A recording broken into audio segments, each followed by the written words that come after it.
मैं माननीय सदस्यों से आग्रह करूंगा कि नियम 371 के अधीन मामलों को उठाने की अनुमति प्रदान की गई है। वे सभी माननीय सदस्य अपने अनुमोदित पाठ को व्यक्तिगत रूप से सभा पटल पर रखने का कष्ट करें।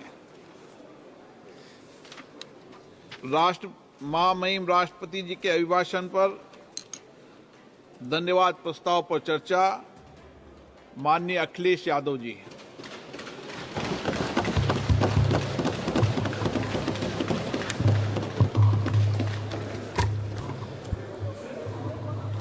अध्यक्ष महोदय, मैं आपका धन्यवाद देता हूं कि आपने मुझे महामहिम राष्ट्रपति जी के अभिभाषण पे बोलने का मुझे समय दिया है। अध्यक्ष जी, मैं सबसे पहले आपका अभिनंदन एवं अभिवादन करते हुए आग्रह करना चाहूँगा कि मुझे बोलने के लिए जो समय दिया है, मैं उसमें से 2 मिनट का समय महाकुंभ हादसे का शिकार लोगों की आत्मा की शांति के लिए खड़े होकर के मौन रखना चाहूँगा।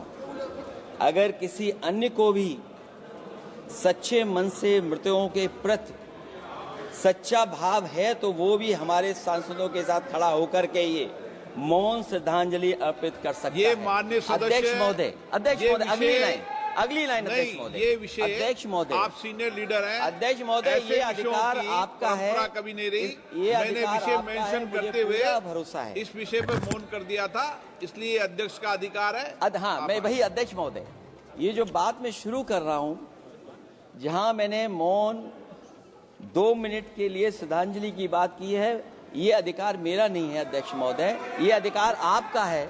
मुझे पूरा भरोसा है आप पर कि जब अभिभाषण की चर्चा खत्म हो रही होगी उस समय 2 मिनट का मौन श्रद्धांजलि जरूर दी जाए जो श्रद्धालुओं की जान गई है।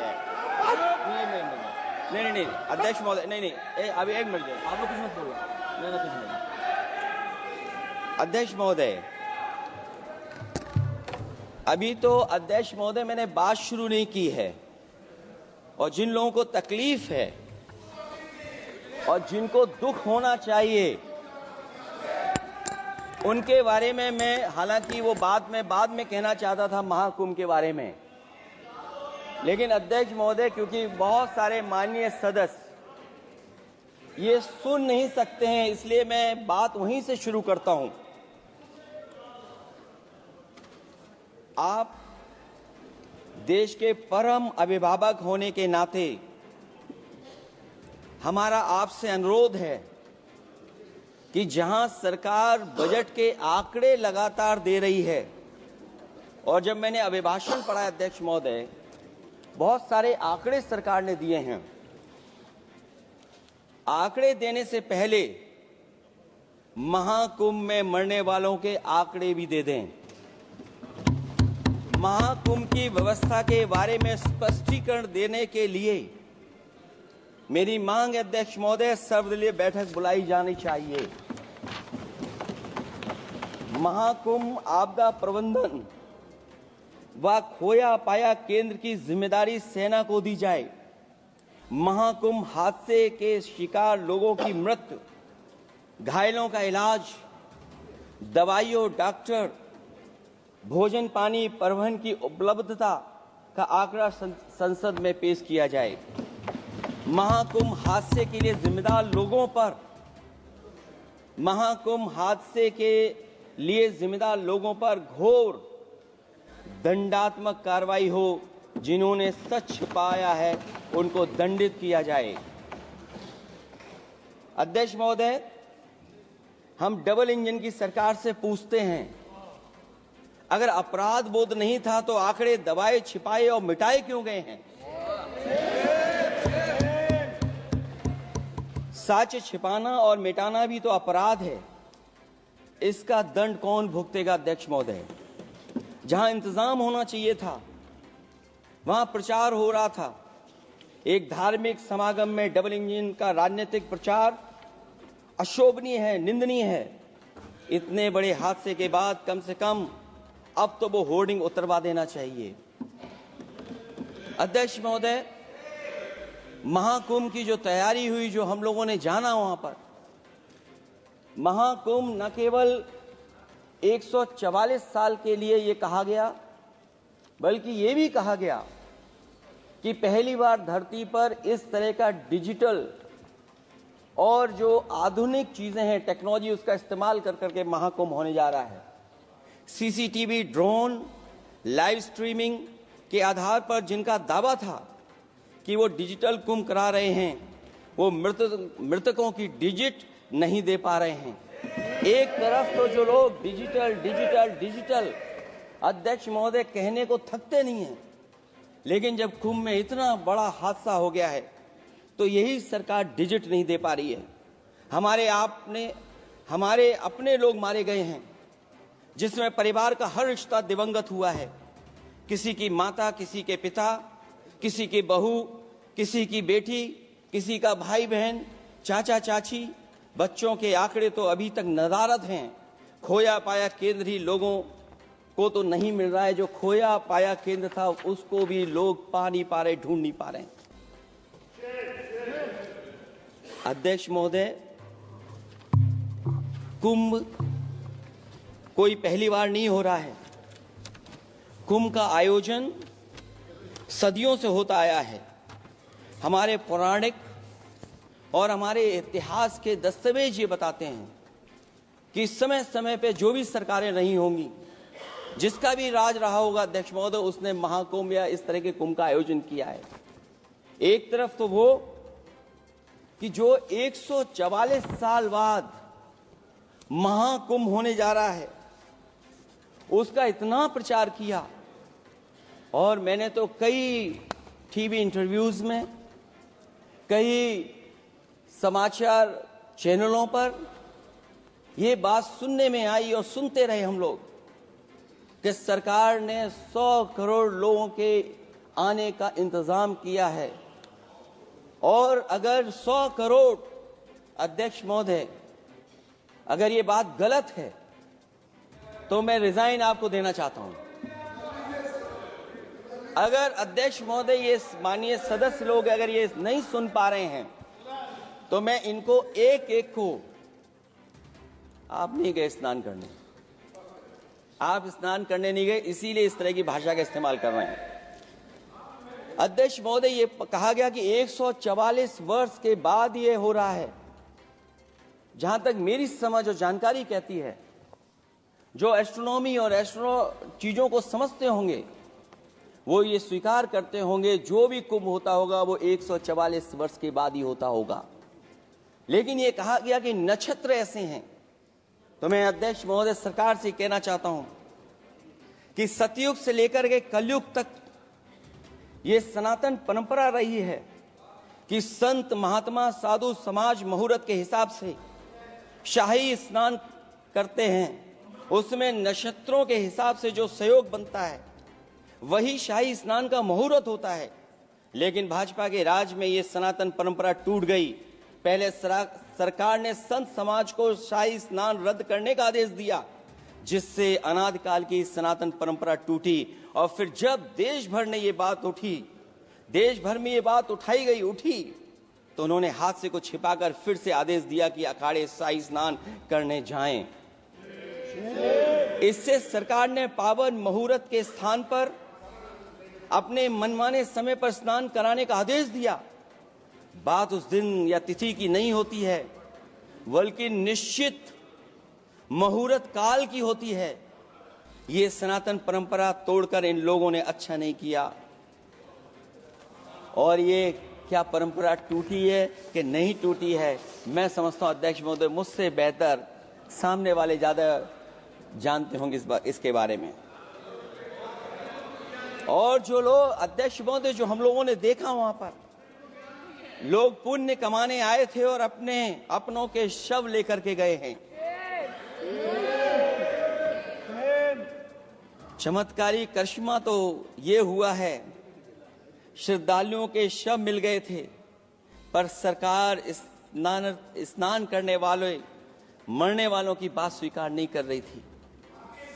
और इससे ऊपर ये बात जो वहां पर और हुई, अध्यक्ष महोदय, जब ये जानकारी हो गई कि कुछ लोगों की जान चली गई, लाशें हैं जो मोर्चरी में पड़ी हैं, अस्पताल में पड़ी हैं, उसके बाद सोचिए सरकार क्या कर रही है। अपने सरकारी हेलीकॉप्टर में फूड भर करके फूलों को डालने का काम किया। सोचिए ये हमारी कहां की सनातनी परंपरा है। मैं जानना चाहूंगा सदन के माध्यम से हमारे माननीय सदस्य बताएं कि जहां लाशें पड़ी रही हों, न जाने कितनी चप्पलें पड़ी थीं, न जाने कितनी चप्पलें पड़ी थीं, न जाने कितने कपड़े पड़े थे, महिलाओं की साड़ियां थी, कपड़े थे, लेकिन उनको कैसे उठाया गया? उन सबको उठाया गया जेसीबी मशीन से, ट्रैक्टर की ट्रॉली से। उनसे उठा करके कहां फेंका कोई नहीं जानता, लेकिन जब उनको लगा कि वहां से बदबू आ रही है तो यही सरकार के लोग छिपाने लगे हैं। यही आपका महाकुंभ का आयोजन था। और हर बात को छिपाने के लिए न केवल ये लोग मीडिया का सहारा ले रहे हैं, मीडिया का सहारा लेते लेते सुनने में आया है कुछ दबाव और कुछ स्वीटनर भी दिए जा रहे हैं जिससे उनकी खबरें बाहर ना आ जाएं। और अगर अध्यक्ष मोदी ये बात सब गलत है मेरी, अगर ये बात सब गलत मैं कह रहा हूं, तो अभी तो नेता सदन को अभी भाषण देना है। और मैं ये बात और कहना चाहता हूं, आप अपनी तरफ से जानकारी कर लीजिएगा। हमारे उत्तर प्रदेश के मुख्यमंत्री जी ने शोक नहीं प्रकट किया था। जब देश की राष्ट्रपति और प्रधानमंत्री जी ने शोक प्रकट किया, उसके बाद 17 घंटे बाद सरकार ने स्वीकार किया। अध्यक्ष मोदी, ये वो लोग हैं जो आज भी कोई सच्चाई स्वीकार नहीं कर सकते। इनका रास्ता क्या है मैं नहीं जानता हूं, कहां ले जाना चाहते हैं। लेकिन जब अध्यक्ष महोदय मैंने अभिभाषण पढ़ा है राष्ट्रपति महोदया का, तो वही पुरानी बातें कि 12 करोड़ शौचालय बन गए हैं, 10 करोड़ गैस कनेक्शन हो गए हैं, 80 करोड़ लोगों को राशन दिया जा रहा है, 25 करोड़ लोगों को मिडिल क्लास में शामिल कर दिया गया, न्यू मिडिल क्लास में शामिल कर दिया गया। 80 और 85 को अगर हम जोड़ दें अध्यक्ष महोदय 105 करोड़ हो गए। बच्चों को और जोड़ दें तो सरकार अध्यक्ष महोदय किसके लिए काम कर रही है? किसके लिए काम कर रही है? अगर 80 को राशन दें, 25 को न्यू मिडिल क्लास में जोड़ दें, 105 करोड़ हो गए। और जो बाकी बचे हमारे देश की आबादी जिसको 140 करोड़ बता रहे हैं, उसमें कम से कम बच्चे कुछ तो संख्या होगी, आधी आबादी की संख्या होगी। अगर उसको हम बाहर निकालें तो आगे आज सरकार किसके लिए काम कर रही है? वही बात पुरानी सुनने को मिलती है कि राष्ट्रीय मिलिट्री स्कूल बन गए हैं,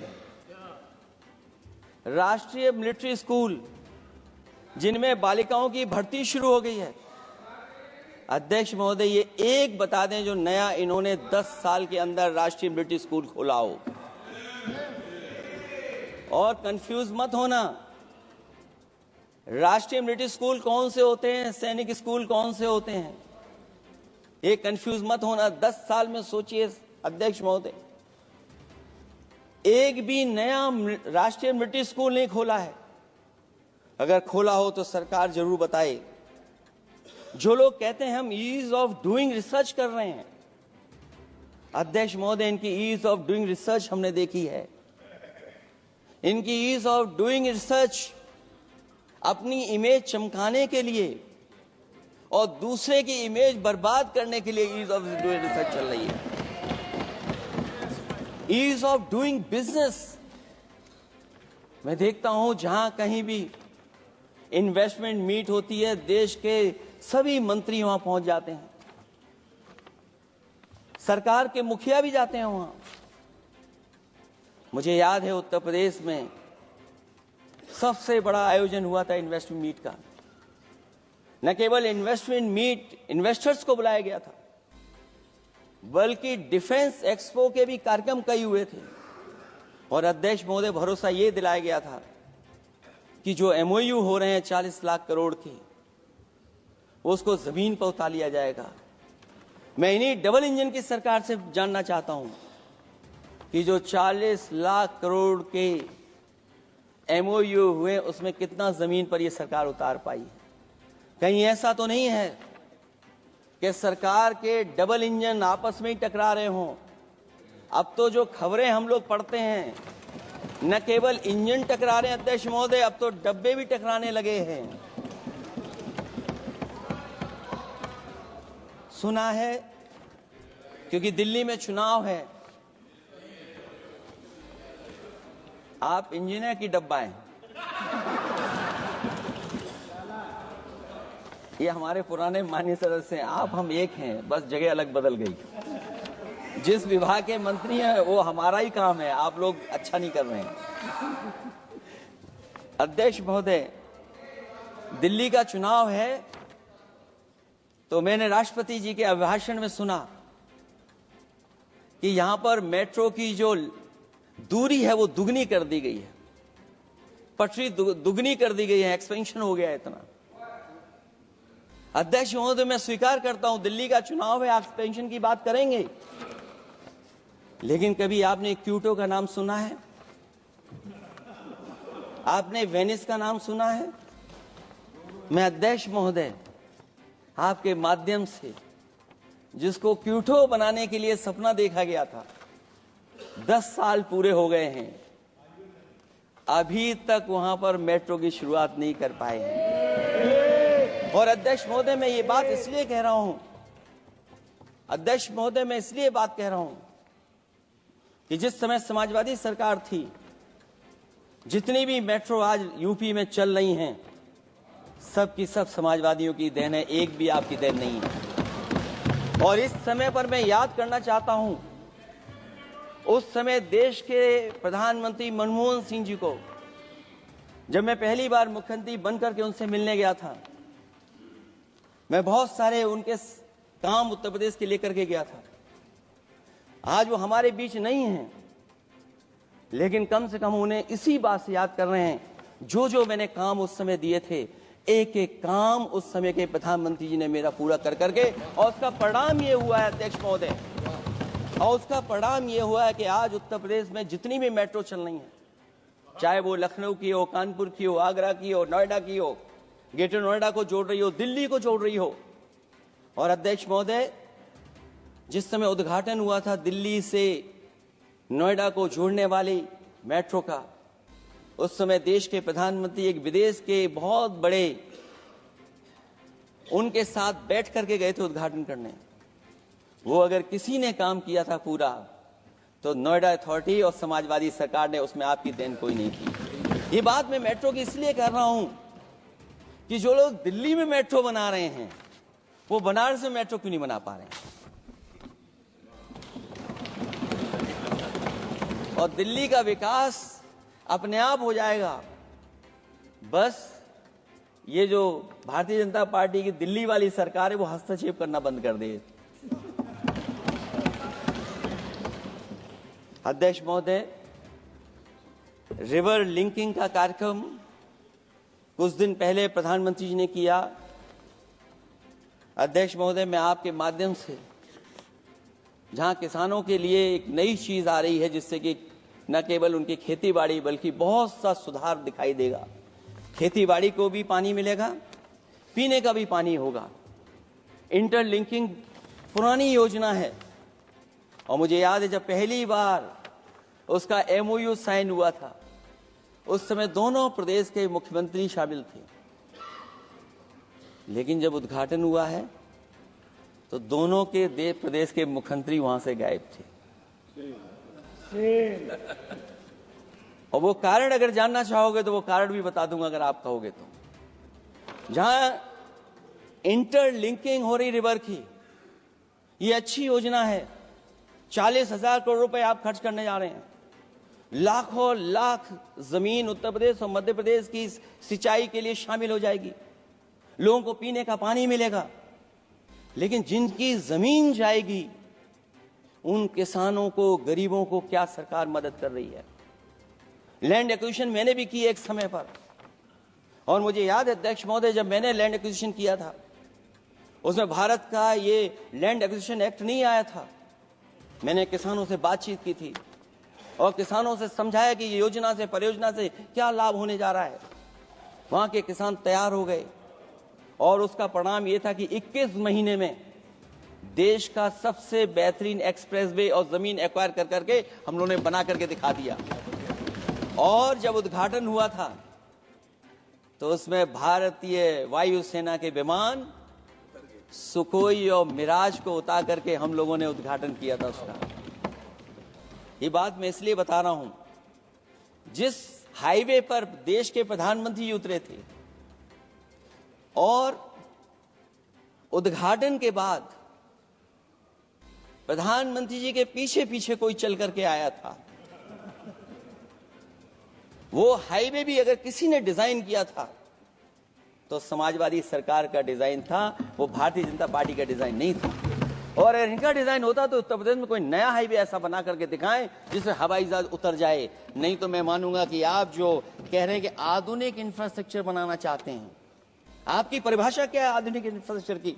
और ये बात में जो इतनी घुमा फिरा के कह रहा हूं, वो बात में लौट करके उसी पे जा रहा हूं अध्यक्ष महोदय।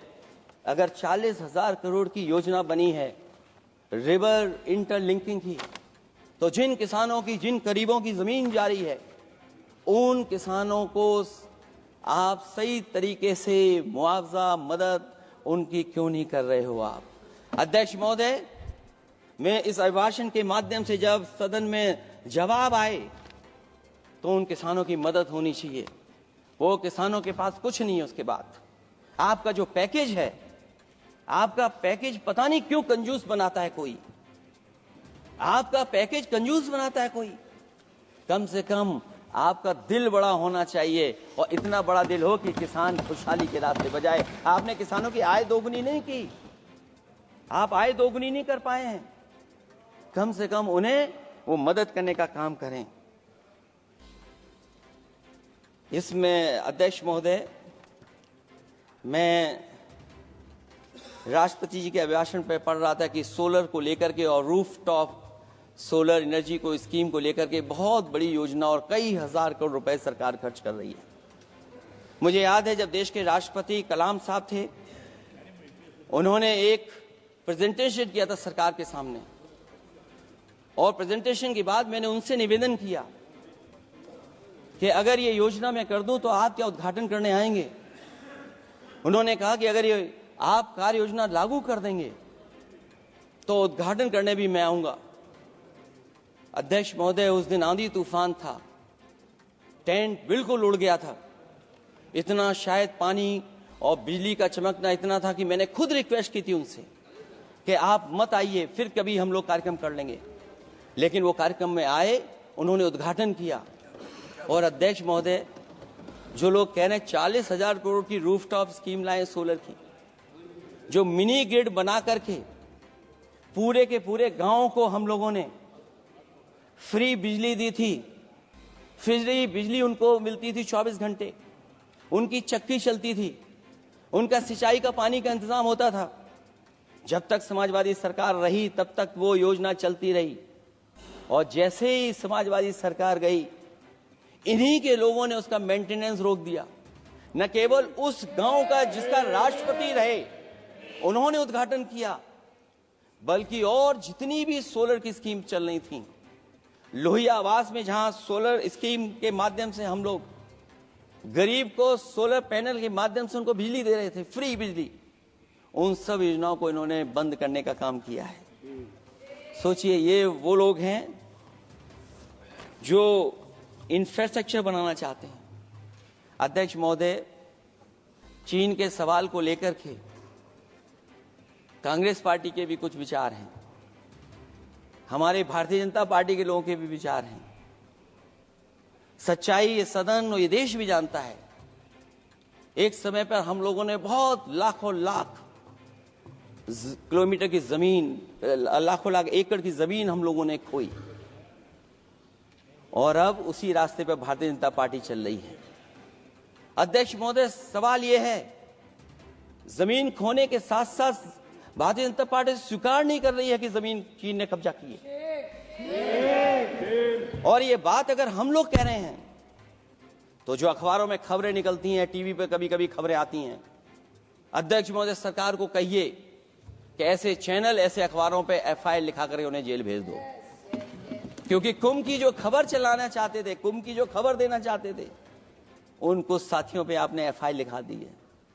अगर कुंभ पर सच्ची खबर दिखाने वालों पे आप FIR लिखा सकते हैं, तो फिर चीन की खबर, जो खबर चला रहे हैं, उस पर भी आपको FIR लिखवानी चाहिए। दूसरा, हमारा एक जाति जनगणना का मसला बहुत पुराना है, ये कोई नया नहीं है।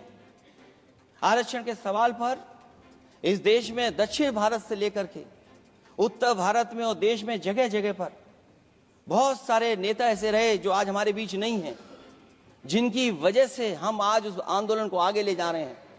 बाबा साहब भीमराव अम्बेडकर जी का जो संविधान है, उसके तहत जो हमें हक अधिकार मिले हैं, आरक्षण की व्यवस्था है, उस व्यवस्था को और मजबूत बनाने के लिए जाति जनगणना होना चाहिए। उसके पक्ष में अब तो कांग्रेस पार्टी भी है। एक समय था जब कांग्रेस पार्टी उस पक्ष में नहीं थी। और अध्यक्ष महोदय, मैं बड़ी जिम्मेदारी के साथ कहना चाहता हूं, अगर उसी समय कांग्रेस पार्टी भी पक्ष में होती तो आज हमें आपके सामने खड़ा नहीं होना पता, मांगना नहीं पड़ता जाति जनगणना। लेकिन अध्यक्ष महोदय, मैं अपने कांग्रेस पार्टी के साथियों से भी कहना चाहूंगा, अध्यक्ष महोदय, मैं कांग्रेस पार्टी के साथियों से भी कहना चाहता हूं, हम आपके साथी हैं और इस मुद्दे पे तो हम आपके साथ और आपके आगे भी चल करके आपका साथ दे देंगे। अब जाति जनगणना को कोई नहीं रोक सकता है। एक दिन ऐसा आएगा अध्यक्ष महोदय, एक दिन ऐसा आएगा, कोई टकरार नहीं है, आपके इंजन जैसे नहीं है। आपका एक इंजन, अध्यक्ष महोदय, ये अध्यक्ष महोदय, हम तो, मुझे कभी कभी ये लगता है कि प्रधानमंत्री जी जितना अपने लोगों को ध्यान दे करके समझाते हैं, इतना ये समझते ही नहीं है। वो अध्यक्ष महोदय, वो सबसे ज्यादा सोशल मीडिया के बारे में जानकारी रखते हैं। आप भी जानकारी रखा करो। अगर आप जानकारी रखोगे तो आपको सच्चाई पता लग जाएगी। एक इंजन ने नमस्कार नहीं किया था दूसरे इंजन को, अगर याद हो तो पता कर लें। और ये बात अगर छिपी हुई हो, ऑनरेबल मेंबर, अध्यक्ष महोदय, अभी तो मैंने शुरू नहीं किया, मेरा लिखा हुआ बहुत लंबा है। कंक्लूड करें, आप समाप्त करें प्लीज। और अध्यक्ष महोदय, एक सवाल और बड़ा उठा है, नौकरी को लेकर के, रोजगार को लेकर के, और हमारे भारत की जो मैन्युफैक्चरिंग सेक्टर है उसको बढ़ावा कैसे दिया जाए। चीन जैसा देश केवल एक पे हमला नहीं कर रहा है अध्यक्ष महोदय, आपकी जमीन भी छीन रहा है और आपका बाजार भी छीन रहा है। और ये बात अगर गलत हो तो सरकार हमें बताए, वो आंकड़े दे। अगर कांग्रेस पार्टी का रास्ता था तो आपका रास्ता कांग्रेस पार्टी का क्यों है? अगर कांग्रेस पार्टी का वो रास्ता था तो आपका रास्ता क्यों है वो? मैं तो जानता हूं जिस दिन उनके सहयोगी साथी समझ लेंगे, वो भी साथ छोड़ जाएंगे। दूसरा जो सवाल कहा गया है अध्यक्ष महोदय, जिस समय बाजार खोला गया, जिस समय हमारा व्यापार के लिए पूरा बाजार खोल दिया, हमसे ज्यादा वित्त को समझने वाले इकोनॉमिस्ट और बहुत सारे जानकार लोग, वो मुझसे बेहतर समझते होंगे, लेकिन मैं ये बात समझता हूं कि जिस समय बाजार खोला गया उस समय ध्यान उतना हमारे देश की अर्थव्यवस्था पर नहीं रखा गया।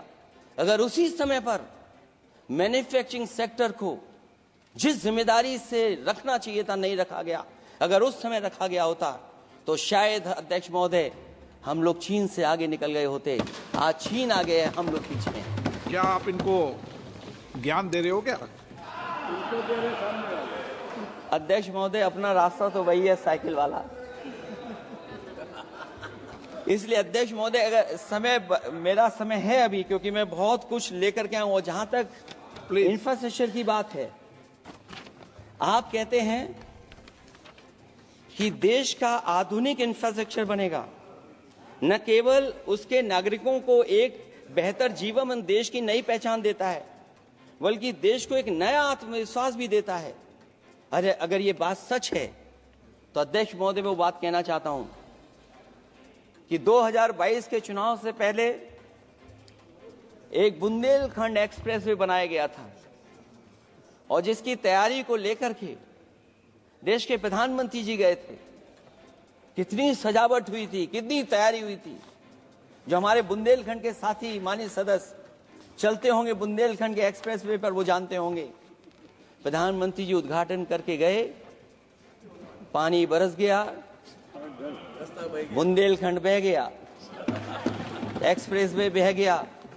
और सोचिए अध्यक्ष महोदय, कब उद्घाटन किया था आपने? 22 में, और आज भी मेंटेनेंस चल रहा है उसमें। 22 के बाद से आज तक भी मेंटेनेंस चल रहा है।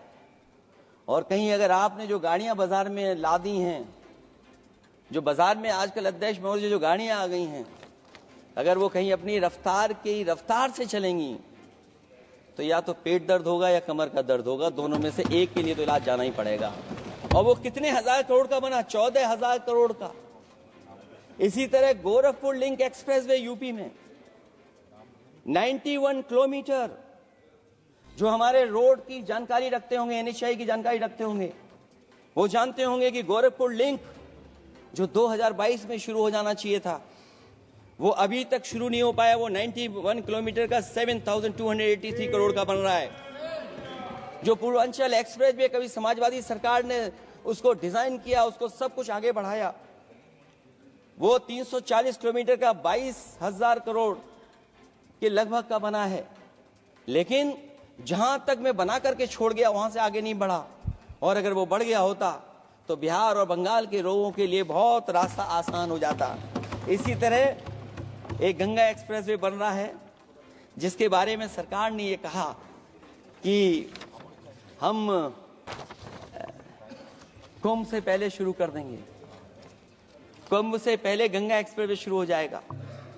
अध्यक्ष महोदय वो नहीं शुरू हो पाया।